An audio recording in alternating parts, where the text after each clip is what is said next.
नमस्कार, मैं शंभू कुमार सिंह और आप देख रहे हैं दस्तक। इस देश का जो अखबार और मीडिया कितना बड़ा बेईमान है, इसकी आप कल्पना नहीं कर सकते हैं।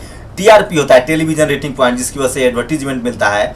अब बार्क ने 12 हफ्ते तक मतलब कि कम से कम 4 महीने की रोक लगा दी है, या 3 महीने भी, 4 हफ्ता 1 महीने में होता है, तो 3 महीने तक की रोक लगा दी है। सोचिए, जो मीडिया इतना बेईमान है, भ्रष्ट है, बहुजन समाज इस पर क्यों भरोसा करता है, क्यों देखता है। कल मैंने आपको दिखाया था आज तक की महिला एंकर ने किस तरह से रावण को ह्यूमिलिएट करने की कोशिश की, और बहुजन समाज को अब पूरी तरह से अखबार और टेलीविजन का बहिष्कार करना चाहिए, क्योंकि इनकी चोरी जो है वो एकदम सामने आ रही है। महान वैज्ञानिक मिसाइल मैन पूर्व राष्ट्रपति भारत रत्न एपीजे अब्दुल कलाम की जयंती, ओबीसी महासभा की ओर से सत नमन। तो लोग ओबीसी के लोग समझा रहे हैं, और ये देखिए, श्रमिकों को पहुंचाया अपने घर बिहार, किस तरह का फर्जी और झूठा ऐड जो है ये प्रधानमंत्री की तरफ से दिया जा रहा है। सब जानते हैं कि लोग पैदल चल रहे थे, कुछ नहीं था, लेकिन बीजेपी जो है वो बैनर पोस्टर के जरिए अपना प्रचार प्रसार कर रही है, और इसलिए लोग उस पर सवाल उठा रहे हैं।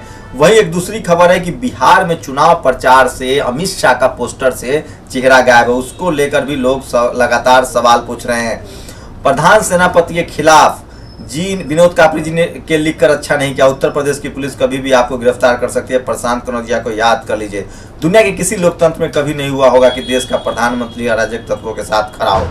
जो तनिष्क पर हमला करने वाले लोग थे, उसको जो है वो प्रधानमंत्री उसको जो है वो फॉलो करते हैं। बात छोटी लगे, लेकिन यूपी के पीलीभीत के डीएम पुलकित खरे ने आज एक बेहतरीन काम किया है। वे मंडी पहुंचे तो पता चला कि किसानों को ठग कर बिचौलिए रास्ते में धान खरीद लेते हैं। मौके पर इन्होंने किसानों से एमएसपी पर धान की खरीद करवाई। ये समस्या बहुत बड़ी है, किसानों को फसल की कीमत नहीं मिल रहा। सोचिए, ये वही पत्रकार लिख रहा है जो दिन रात सरकार की चरण वंदना करता है। सरकार तो कह रही थी कि हम बिचौलिए जो है वो एमएसपी से ज़्यादा प्राइस देंगे। अब जो कानून बन गया है, पहले था कि बिचौलिया नहीं खरीद सकता था, लेकिन अब बिचौलिया को खरीदने की रोक नहीं है। पहले था कि सरकार किसान की अनाज मंडी में ही बिकेगी, लेकिन अब ऐसा नहीं हो सकता है। तो ये आप समझ सकते हैं कि किस तरह की लूट है, किस तरह की मारामारी है, और सरकार किस तरह से आपको परेशान कर रहा है।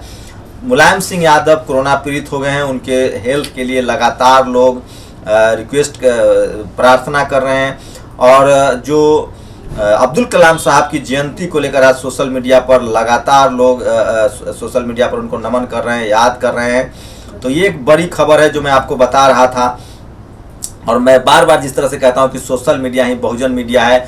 बिहार चुनाव को लेकर लगातार अटकलें लग रही है, लेकिन वहां आत्मनिर्भर भारत अभियान पर नीति आयोग के वाइस चेयरमैन और मोदी सरकार के पूर्व सलाहकार में ठनी।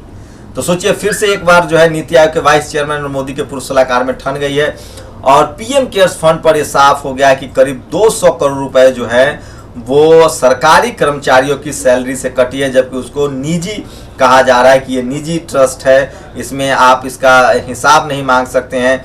लेकिन उसके बाद भी तमाम सरकारी दफ्तर, सरकारी gov.in, सरकारी इंटरनेट, सरकारी सब कुछ इस्तेमाल किया जा रहा है। पीएम ऑफिस से ये ट्रस्ट चल रहा है, लेकिन इसको किसी भी कीमत पर जो है वो जानकारी नहीं दी जा रही है, और उसमें सबसे ज़्यादा करीब 157 करोड़ रुपए जो है वो सरकारी कर्मचारियों ने दिया है। तेलंगाना आंध्र प्रदेश में बारिश का कहर, 25 से अधिक लोगों की मौत हो गई है। सड़क से लेकर घरों तक पानी है, इस पर भी सरकार को सोचना चाहिए। और सरकार ने की आईएमएफ की रिपोर्ट की आलोचना, कहा -30% बढ़ी प्रति व्यक्ति जीडीपी। सोचिए, आईएमएफ ने कहा है कि क्या बुरी हालत है। बिहार चुनाव पिता सामान नरेंद्र मोदी मेरे दिल में, आशीर्वाद भी मेरे साथ, नीतीश पर निशाना साधते बोले। तो चिराग वहां साफ है कि बीजेपी बिहार में जो है वो 200 सीटों पर चुनाव लड़ रही है, किसी से छुपा हुआ नहीं है। सोचिए, बीजेपी नीतीश कुमार को निपटाने में लगी है, और ये अब बहुजनों को सोचना होगा। वहाँ एक बीजेपी के अंदर एक लहर चल रही है, और एक जो महिला वहाँ आई है प्लूरल्स पार्टी के, वो कह रही हैं कि अब कोई सवर्ण सीएम बनना चाहिए। तो अब ये बहुजनों को तय करना है कि ये सवर्ण वर्सेस गैर सवर्ण का चुनाव है, आप किस तरफ है ये तो आपको तय करना है। मुझे लगता है कि बिहार में इस बार बीजेपी बहुत राजनीति कर रही है, और चिराग के बहाने भी तमाम सीटों पर जो है वो चुनाव जो है वो बीजेपी ही लड़ रही है। बस आपको दिखावा किया जा रहा है, आपको समझ में नहीं आ रहा है तो ये आपकी समस्या है, लेकिन चुनाव जो है वहाँ वो बीजेपी ही लड़ रही है। और सोचिए जो नीतीश कुमार का नहीं हुआ वो और किसका हो सकता है। प्रशांत भूषण ने इसे लिखा है, this government amended FCRA to allow foreign funding to political parties then removed cap on corporate। सोचिए कि चुनाव में इस सरकार ने विदेशी फंडिंग, बॉन्ड, अब कोई भी बिजनेसमैन चोरी चुप के पैसा दे सकता है पॉलिटिकल पार्टी को चुनाव लड़ने के लिए, उसका नाम डिस्क्लोज नहीं होगा। सोचिए कितना बड़ा ये कह रहे थे कि किस तरह से ये पारदर्शिता लाना चाहते हैं, लेकिन बॉन्ड के जरिए। और ये देखिए, removed cap on corporate donation, parties also introduced electoral bond to allow corporate gifts, bribes any कोई बिना चेहरा के। राहुल गांधी के खिलाफ 2014 में चुनाव लड़ने वाले कुमार विश्वास पर राजस्थान की गहलोत सरकार मेहरबान है। कुमार विश्वास की पत्नी को बड़ी जगह दी गई है, राजस्थान पब्लिक सर्विस कमीशन का सदस्य बनाया गया है। कुमार विश्वास वही व्यक्ति है जिन्होंने राहुल गांधी के लिए पप्पू शब्द का इस्तेमाल किया था। तो ये है कांग्रेस का असली चेहरा। वहाँ SC ST OBC माइनॉरिटी को कुछ नहीं मिलता है। बिहार में सारे ब्राह्मण लोगों को कांग्रेस टिकट दे रही, तो ये समझना पड़ेगा। और यूपी में रेप के बाद नाबालिग ने खुदकुशी की, क्योंकि मां का आरोप, पुलिस ने कहा पता करो लड़के कौन थे तब रिपोर्ट लिखेंगे। तो ये देखिए, यूपी में फिर से नाबालिग बच्ची के साथ रेप हुआ था, गैंग रेप हुआ था। उसके बाद उसने सुसाइड कर लिया है, क्योंकि पुलिस वाले कह रहे थे कि तुम ही आरोपी के बारे में पता लगाओ। तो यूपी में कानून व्यवस्था की कितनी लचर हालत है, इसका अंदाजा आप लगा सकते हैं। तो ये कुछ बड़ी खबरें थी सोशल मीडिया पर जो मैं आपको बता रहा हूं। और बिहार इलेक्शन, तेज प्रताप यादव बताए कि बिना नौकरी बिजनेस के करोड़ों की संपत्ति के मालिक कैसे बने, जैसे बिना क्रिकेट सब ठीक से बोले जय शाह का बेटा BCCI का सचिव बना। तो ये तमाम जवाब दे रहे हैं लोग। और मैं इसलिए बार बार कहता हूं कि आपको मीडिया पर अब भरोसा नहीं करना पड़ेगा, सोशल मीडिया पर आपको बात करना पड़ेगा। और अगर सोशल मीडिया पर आप बात नहीं करेंगे तो आपके लिए बहुत मुश्किल है। मैं फिर कह रहा हूं, बिहार चुनाव में बीजेपी सबसे ज़्यादा पैसा पानी की तरह बहा रही है, क्योंकि अब उन्होंने नियम बना दी हैं कि कोई भी बिजनेसमैन, पहले था कि कोई भी बिजनेसमैन अगर 25,000 से ज़्यादा का चंदा देता है तो उसका हिसाब देना पड़ता था।